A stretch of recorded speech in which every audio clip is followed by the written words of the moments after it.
दुनिया का सबसे बड़ा लोकतंत्र भारत दुनिया की पांचवी सबसे बड़ी अर्थव्यवस्था है।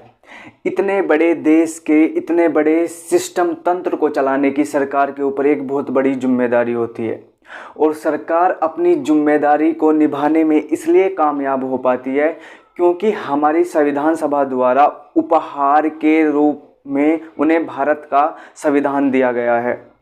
नमस्कार दोस्तों, मेरा नाम है मोहित और स्वागत है आपका हमारे YouTube चैनल में। दोस्तों, अगर आप किसी भी कॉम्पिटिटिव एग्ज़ाम की तैयारी कर रहे हो और वहाँ पर संविधान पूछा जाता है तो ये वीडियो आपके लिए है।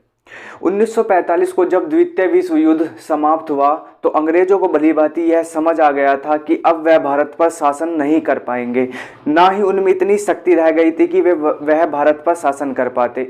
इसलिए उन्होंने भारत को स्वतंत्रता दिलाने के क्रम में एक कैबिनेट मिशन भारत में भेजा।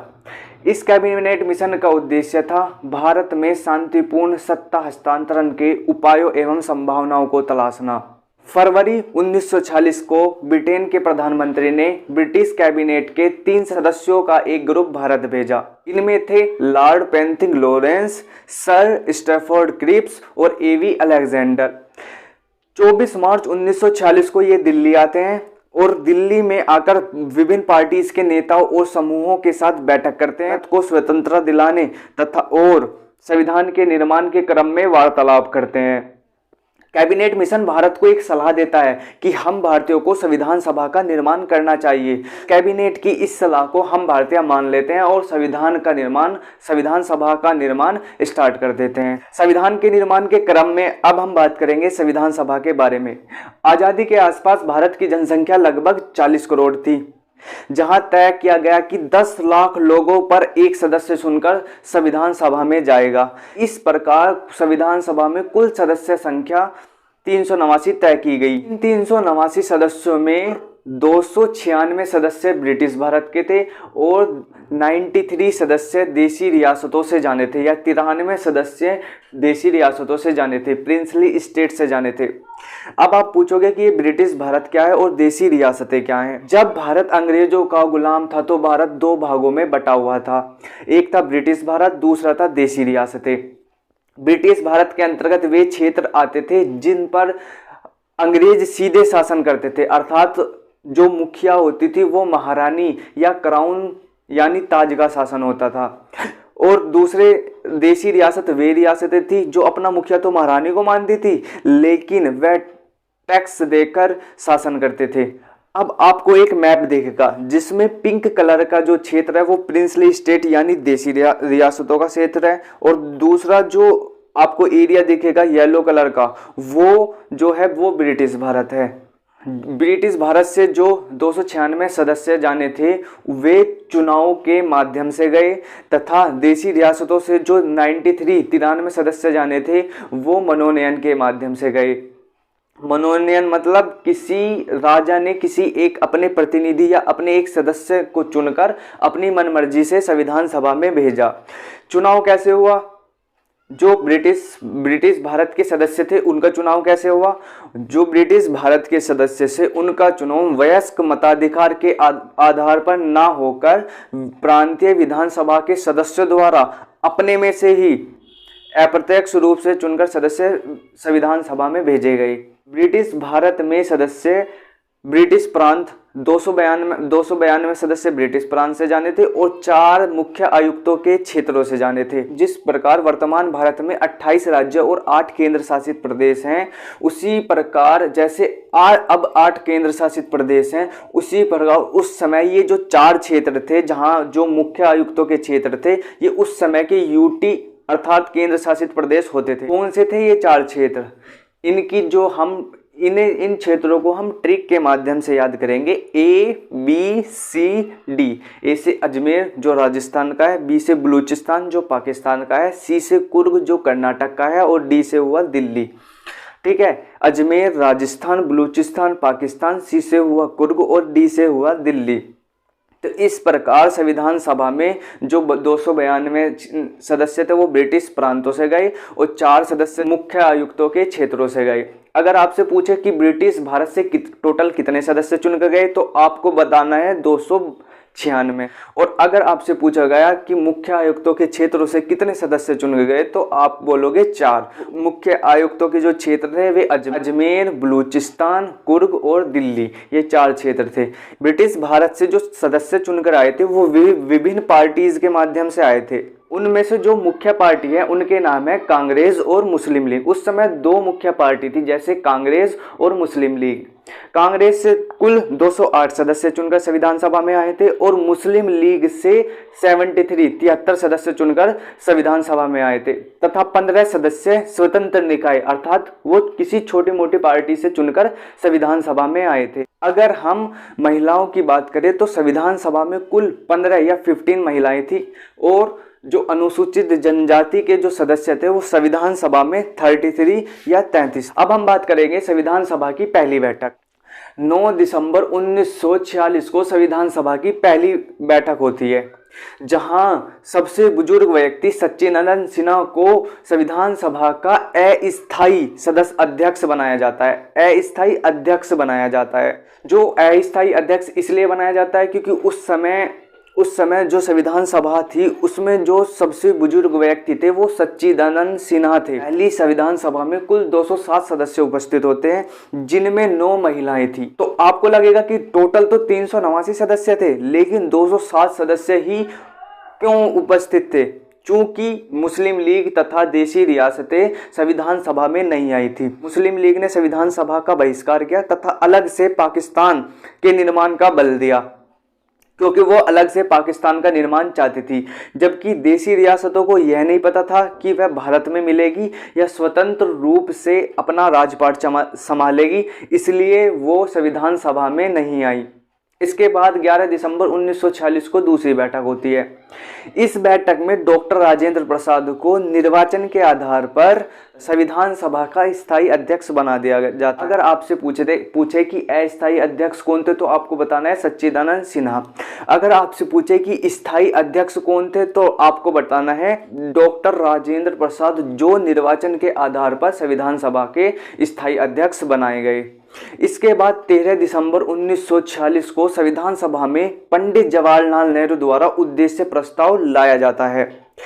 जब संविधान सभा में उद्देश्य प्रस्ताव लाया जाता है तो डॉक्टर भीमराव अंबेडकर इस प्रस्ताव को पारित करने के लिए मना करते हैं, क्योंकि वो कहते हैं कि ना तो अभी संविधान सभा में मुस्लिम लीग है और ना ही संविधान सभा में देशी रियासतें हैं। उन्होंने कहा कि उद्देश्य प्रस्ताव में सर्वसम्मति या सबका मत होना जरूरी है, इसलिए वो कहते हैं कि इस उद्देश्य प्रस्ताव को हमें अभी पारित नहीं करना चाहिए, पहले सबको आ जाना चाहिए, पहले संविधान सभा में सबकी उपस्थिति होनी चाहिए। 22 जनवरी 1947 को यह उद्देश्य प्रस्ताव संविधान सभा में सर्वसम्मति से पारित हो जाता है। अब आपके मन में एक सवाल उठेगा कि क्या था ये उद्देश्य प्रस्ताव? उद्देश्य प्रस्ताव प्रस्तावना का आधार था, अर्थात इसमें प्रस्तावना की एक झलक हमारी उद्देश्य प्रस्ताव में दिखती है। आपको पूरे संविधान की भी एक झलक हमारी उद्देश्य प्रस्ताव में दिखेगी। इसे आप ऐसे समझोगे कि जिस प्रकार आप कोई मूवी देखते हैं, मूवी रिलीज होने से पहले उससे पहले एक ट्रेलर आता है, उसमें एक्टर होता है, उसमें मूवीज का आपको एक मोटा मोटा पता चल जाता है कि किस बेस पर ये मूवी बनी हुई है। पूरी मूवी की एक झलक आपको उस ट्रेलर में दिख जाती है, आपको पता चल जाता है कि ये कहानी इस मूवी की कहानी किस तरह होगी। इसी प्रकार पूरे संविधान की जो एक झलक है हमारी उद्देश्य का प्रस्ताव जो बाद में प्रस्तावना बनी में दिखती है। हम बात करेंगे कि संविधान सभा में डॉक्टर भीमराव अंबेडकर का क्या योगदान रहा और कैसे ये इतने स्ट्रगल से, इतने संघर्ष के बाद संविधान सभा में चुनकर आए। नॉर्मली ये सब किताबों में नहीं मिलता, इसलिए एक आपको बेसिक समझ होनी चाहिए। जब डॉक्टर भीमराव अंबेडकर को यह पता चला कि संविधान सभा के लिए चुनाव हो रहे हैं तो इन्होंने भी संविधान सभा के चुनाव में हिस्सा लिया। सर्वप्रथम यह बम्बई से चुनाव लड़ते हैं, जहां से ये हार जाते हैं। इसके बाद ये बंगाल से भी कांग्रेस की हेल्प से नहीं, कांग्रेस की मदद से नहीं, मुस्लिम लीग की सहायता से चुनाव लड़ते हैं। बंगाल से मुस्लिम लीग की सहायता से जीतकर संविधान सभा में आते हैं। इसके बाद बंगाल का वह क्षेत्र जयसुर कुलना जिससे संविधान सभा में डॉक्टर भीमराव अंबेडकर जी आए थे, वह पूर्वी पाकिस्तान, क्योंकि भारत और पाकिस्तान का विभाजन होता है 15 अगस्त 1947 को, तो वह क्षेत्र पूर्वी पाकिस्तान में चला जाता है। पूर्वी पाकिस्तान में जाने के बाद चूंकि वह क्षेत्र पूर्वी पाकिस्तान में जा चुका है, तो अब भीमराव अंबेडकर की सदस्यता रद्द हो जाती है। डॉक्टर भीमराव अंबेडकर जी का संविधान सभा में होना उस समय की जरूरत भी थी, और संविधान सभा के जो सदस्य मेंबर्स थे या कांग्रेस के जो वरिष्ठ सदस्य थे, उनकी सहमति भी थी कि हाँ, संविधान सभा में डॉक्टर भीमराव अंबेडकर जी होने चाहिए। इसके बाद BN राव डॉक्टर राजेंद्र प्रसाद से बात करते हैं कि संविधान सभा में भीमराव अंबेडकर जी का आना जरूरी है। डॉक्टर राजेंद्र प्रसाद उस समय के जो तत्कालीन प्रधानमंत्री थी बम्बई के, उस समय जो बम्बई के तत्कालीन प्रधानमंत्री थे BG खेर, बाल गंगाधर खेर, अर्थात जो बंगाल में ना उस टाइम पे पद होता था, उस समय एक पद होता है प्रधानमंत्री पद। डॉक्टर राजेंद्र प्रसाद उनसे BG खेर से बात करते हैं, बाल गंगाधर खेर से बात करते हैं, और बाल गंगाधर खेर जो बंबई से चुनकर सदस्य आए थे, एक MR जयंकर, उनसे बात करते हैं, वो अपना त्याग पत्र देते हैं तथा उनकी जगह जो है भीमराव अंबेडकर जी चुनकर संविधान सभा में आते हैं और संविधान सभा के सदस्य बनते हैं। बम्बई से चुनाव लड़ते हैं, हार जाते हैं, फिर बंगाल से मुस्लिम लीग की मदद से चुनाव लड़कर आते हैं। उसके बाद वह क्षेत्र जो जिससे वे चुनाव लड़कर आते हैं, जयसुर कुलना, वह पूर्वी पाकिस्तान में चला जाता है। उसके बाद उनकी सदस्यता रद्द हो जाती है। BGN राव डॉक्टर राजेंद्र प्रसाद से बात करते हैं। राजेंद्र प्रसाद बंबई के तत्कालीन प्रधानमंत्री BG खेर से बात करते हैं। BG खेर विधानसभा में थे। MR जयंकर उनसे कहते हैं कि आप त्यागपत्र दो, वो त्यागपत्र दे देते हैं या इस्तीफा दे देते हैं, और उनकी जगह भीमराव अंबेडकर जी चुनाव लड़कर संविधान सभा में अपनी स्थिति को मजबूत करते हैं। जो डॉक्टर भीमराव अंबेडकर जी हैं, इन्हें भारत के संविधान का जनक कहा जाता है, और KV राव ने तो इन्हें भारतीय संविधान की जननी भी कहा कि सिर्फ भारतीय संविधान का जनक कह देना ही काफी नहीं है, ये संविधान की जननी भी है। डॉक्टर भीमराव अंबेडकर जी हैं, ये प्रारूप समिति के अध्यक्ष रहे। प्रारूप समिति एक बहुत महत्वपूर्ण समिति थी, एक बहुत 7 सदस्य थे, और 29 अगस्त को यह समिति का निर्माण होता है और इसमें 7 सदस्य होते हैं। प्रारूप समिति का जो अध्यक्ष है वो डॉक्टर भीमराव अंबेडकर जी होते हैं। अब हम बात करेंगे BN राव बेनेगल नरसिंह राव के बारे में। ये जो थे बेनेगल नरसिंह राव संविधान सभा के सदस्य नहीं थे, और ये संविधान सभा के जो थे संवैधानिक सलाहकार अर्थात कानूनी सलाहकार थे। अब आप कहोगे कानूनी सलाहकार क्यों? क्योंकि ये अंतर्राष्ट्रीय न्यायालय जो है जिनमें 15 जजेस बैठते हैं ना, उनमें से एक ये भी थे, इसलिए इनकी संविधान सभा में एक महत्वपूर्ण भूमिका थी। जो अंतर्राष्ट्रीय न्यायालय है उसका जो मुख्यालय होता है वो द हेग नीदरलैंड में है। BN राव ने संविधान का प्रारूप तैयार किया, जबकि भीमराव अंबेडकर प्रारूप समिति के अध्यक्ष है। कंफ्यूज नहीं होना है। BN राव ने संविधान का प्रारूप तैयार किया तथा डॉक्टर भीमराव अंबेडकर जी थे जो प्रारूप समिति के वो अध्यक्ष थे। पाकिस्तान के विभाजन के बाद संविधान सभा की सीटें 389 से 299 रह जाती है। संविधान सभा में कुल 11+1 12 अधिवेशन होता है। नॉर्मली जो बुक्स होती हैं उनमें 11 अधिवेशन लिखे होते हैं, लेकिन जो 11+1 कह रहा हूं ना, तो वो 24 जनवरी, कभी कभी 24 जनवरी 1950 को भी एक अधिवेशन मान लिया जाता है, और इस प्रकार 12 अधिवेशन हो जाते हैं। 2 साल 11 माह 18 दिन की कड़ी मेहनत के बाद हमारा संविधान तैयार हो जाता है। जब संविधान बना तो इसमें 22 भाग, 8 अनुसूची और 395 अनुच्छेद थे। 26 नवंबर 1949 को हमारा संविधान अंगीकृत, अधिनियमित और आत्मार्पित करते हैं। 26 नवंबर 1949 को जब संविधान पारित हुआ तो 15+1 अनुच्छेद स्वतः ही लागू हो गए। अब आप कहोगे कि 15+1 अनुच्छेद क्या है? नॉर्मली जो फिर बुक्स हम पढ़ेंगे तो वहां पर 15 अनुच्छेद लिखे होते हैं, लेकिन ये 16वां अनुच्छेद आर्टिकल 394 है। जो 16वां जो अनुच्छेद है, जो 16वां आर्टिकल है, ये अनुच्छेद 394 है, जिसमें लिखा है कि कौन से 15 लागू होने हैं, और इसी में लिखा है कि कौन से जो इनसे 15 से अलग बचे हुए हैं, ये 26 जनवरी 1950 को लागू होंगे। तो हमेशा याद रखते हैं कि 16 अनुच्छेद पारित होते हैं, नॉर्मली बुक्स में 15 लिखे होते हैं। 16 आर्टिकल 394 है जिसमें लिखा है कौन से 15 लागू होने हैं, कौन से 15 लागू होने हैं, तथा 26 जनवरी 1950 को हमारे संविधान पूर्णतः लागू हो जाते हैं। जो बचे हुए आर्टिकल्स हैं वो भी लागू हो जाते हैं, टोटल 395 आर्टिकल लागू हो जाते हैं, तथा इसी दिन को हम गणतंत्र दिवस के रूप में मनाते हैं। जब संविधान का निर्माण कंप्लीट हो गया तो उस पर टोटल 284 लोगों ने हस्ताक्षर किए। अब आप कहोगे कि टोटल सदस्य तो आपने 299 बताए थे, लेकिन आपने 284 लोगों ने ही क्यों इस पर हस्ताक्षर किए? कुछ लोग हस्ताक्षर करने से बचे, इसलिए कुल 284 लोगों ने ही हस्ताक्षर किया। जहां पहला हस्ताक्षर पंडित जवाहरलाल नेहरू ने किया, वहीं अंतिम हस्ताक्षर संविधान सभा के अध्यक्ष महोदय डॉक्टर राजेंद्र प्रसाद ने किया। हमारा इतना खूबसूरत संविधान लिखा गया, इतने महान लोगों ने लिखा, तो जो उसकी लिखावट है, उसकी लिखावट भी तो किसी अच्छे ढंग से ही लिखी जानी चाहिए थी।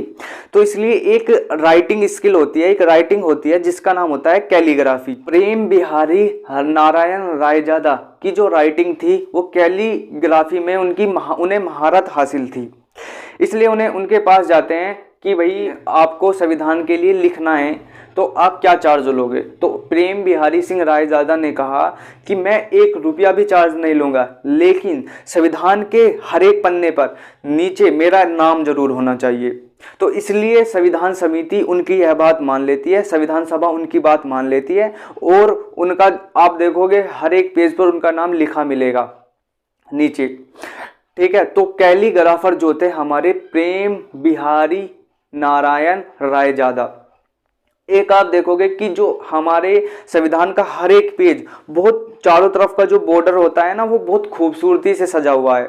तो उनका जो सजावट और सौंदर्य का कार्य है वो नंदलाल बोस और व्यूहर राम मनोहर सिन्हा ने किया। जो संविधान सभा थी उसी ने ही अंतरिम संसद के रूप में कार्य किया, और जब अंतरिम संसद के रूप में कार्य करती थी तो उसके अध्यक्ष कौन थे? तो उसके अध्यक्ष थे जी.वी. मावलंकर। हमारी जो संविधान सभा थी वो एक संसद का काम कर रही थी, वही कानून बनाती थी, वही पास होती थी। तो जब संविधान सभा संविधान निर्माण का कार्य करती थी तो उसके अध्यक्ष डॉक्टर राजेंद्र प्रसाद होते थे, और जब संविधान सभा एक अंतरिम संसद के रूप में कार्य करती थी तो उसके अध्यक्ष जी.वी.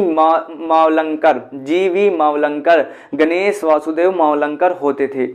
इस प्रकार हमारी संविधान सभा ने संविधान का निर्माण और अंतरिम संसद दोनों के रूप में कार्य किया। संविधान के निर्माण के क्रम में कुल 13 समिति बनाई गई, जिनमें प्रमुख निम्नलिखित हैं। पहली है संचालन समिति, जिसके अध्यक्ष थे डॉक्टर राजेंद्र प्रसाद। दूसरी थी संघ शक्ति समिति, जिसके जो अध्यक्ष थे पंडित जवाहरलाल नेहरू थे। प्रांतीय संविधान समिति, जो प्रांतीय संविधान समिति के जो अध्यक्ष थे वो थे सरदार वल्लभ भाई पटेल। चौथी थी प्रारूप समिति के जो अध्यक्ष थे वो डॉक्टर भीमराव अंबेडकर। संघ शक्ति समिति जिसके अध्यक्ष थे पंडित जवाहरलाल नेहरू। दोस्तों ये जो 13 समितियां हैं, ये इनमें से जो मुख्य है वो मैंने बताई हैं। अगर आपके पास कोई बुक्स है तो आप पढ़ सकते हो और आपकी एक बेसिक समझ बन जाएगी। इन वीडियोस को बनाने का उद्देश्य मेरा ये है कि जिससे अगर आप नेक्स्ट टाइम संविधान का कोई भी टॉपिक पढ़ते हैं या संविधान सभा को पढ़ते हैं तो आपकी जो बेसिक समझ है वो एक विकसित हो जाए और आपको अच्छे से समझ आ जाए। कैसी लगी ये वीडियो? उम्मीद करता हूँ कि ये वीडियो आपको पसंद आई होगी। मिलते हैं नेक्स्ट वीडियो में एक नेक्स्ट टॉपिक के साथ। तब तक के लिए नमस्कार, जय हिंद।